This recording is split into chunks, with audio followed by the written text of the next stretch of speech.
அவன் இந்த தமிழ் இனத்துக்காக தான் அவன் வந்து பேசினான், தமிழ்நாட்டு மக்களுக்காக தான் பேசினான்.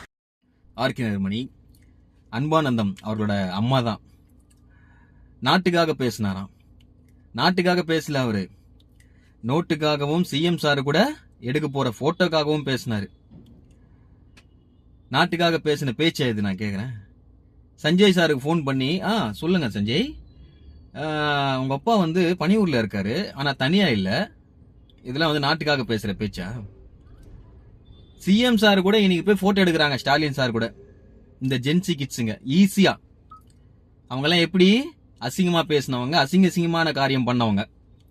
ஆனா நாங்க எங்க சிஎம் சாரோட போட்டோ எடுக்க முடியல அப்படின்னு சொல்லி நாங்க கவலையே படல. ஏன்னா நாங்க போட்டோ எடுக்கிறதுக்கும் போஸ்ட் கொடுக்கறதுக்கும் நாங்க வரல, பொதுமக்களுக்கு சேவை செய்யறதுக்காக நாங்க வந்திருக்கோம். அன்பானந்தம் வச்சு செஞ்சிட்டாரா எங்க அண்ணன் ஜீவானந்தம்? பேச்சா பேசுன பேச்சு, கொஞ்ச நெஞ்சு பேச்சா பேசுன கர்மா அப்படின்னு சொல்லுவோம் தெரியுமா, திருப்பி அடிச்சிச்சு போறோம். Yang apa yang kau pernah lihat?